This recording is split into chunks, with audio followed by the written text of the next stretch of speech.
Le Gilles de Asperger Show, l'émission pour les gens assez intelligents pour être constant en risque. Bonjour, ben dis donc on a eu une super semaine les copains. Alors, y a les taxis qui ont été un peu foufous, mais bon, ils auraient tort de se priver, hein, tout le monde les détestait déjà, tout en étant incapable de les boycotter. Alors autant pas faire les choses à moitié quand tu sais qu'on peut rien contre toi. Et ils sont un peu comme Nestlé. Genre, c'est des ordures, mais si tu veux les boycotter, ben t'as pas d'autre choix que d'aller vivre dans une grotte à bouffer de la mousse et tes crottes de nez en t'essuyant le cul avec des feuilles de platane. C'est comme Nutella aussi. À moins qu'un jour les pauvres prennent vie pour aller dévorer une école d'enfants bien blancs et bien coiffés comme dans leur pub, ils peuvent faire ce qu'ils veulent, personne n'arrivera à arrêter d'en acheter. Ils peuvent bien exterminer les orang-outans, voir les phoques et les pangolins.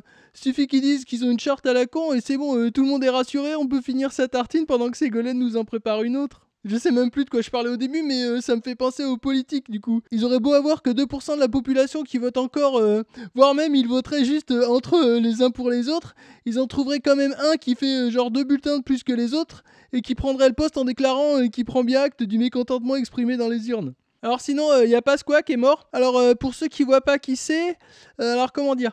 Bon ben voilà, le mammouth par exemple, bon ben c'est l'ancêtre de l'éléphant. Le Pasqua c'est l'ancêtre du Balkany. Voilà. Alors le fait qu'il meure en liberté, c'est quand même une belle note d'espoir pour Sarkozy. Voilà, parce que le mec en 2009, il devait faire de la prison ferme. Alors il a dit qu'il était pas trop d'accord et que si c'est comme ça, il allait balancer les autres. Voilà, alors on n'en a plus entendu parler et il a jamais fait de prison. Alors il y a ce mec aussi qui a tué son patron et qui s'est dit que pour marquer les esprits, ce serait plus rigolo de le décapiter.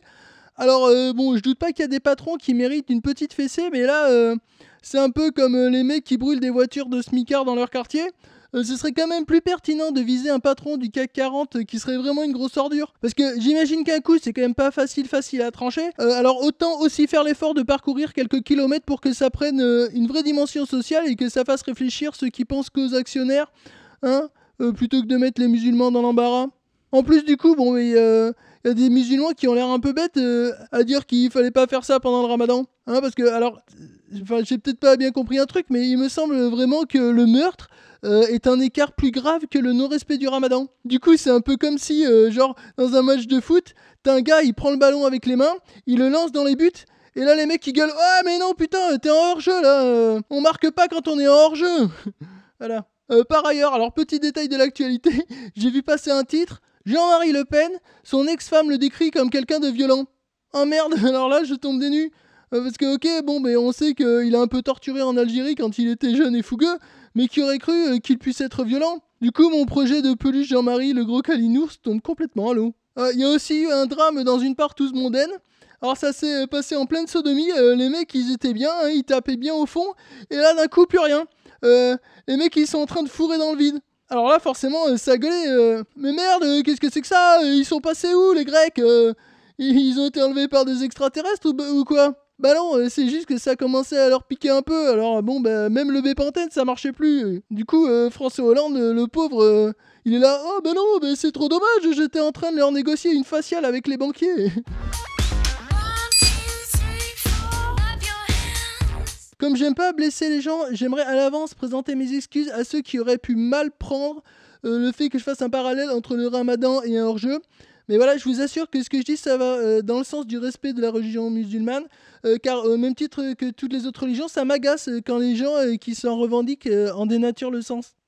Concernant les taxis, j'aimerais préciser que s'il y a des gros connards, c'est avant tout les dirigeants de la société Uber, et que je comprends mieux les gens qui, sous le coup de l'émotion et de la peur, se comportent vraiment comme des connards, que les gens qui, parce qu'ils sont des connards, ne pensent qu'à leur profit, au mépris de la vie des autres.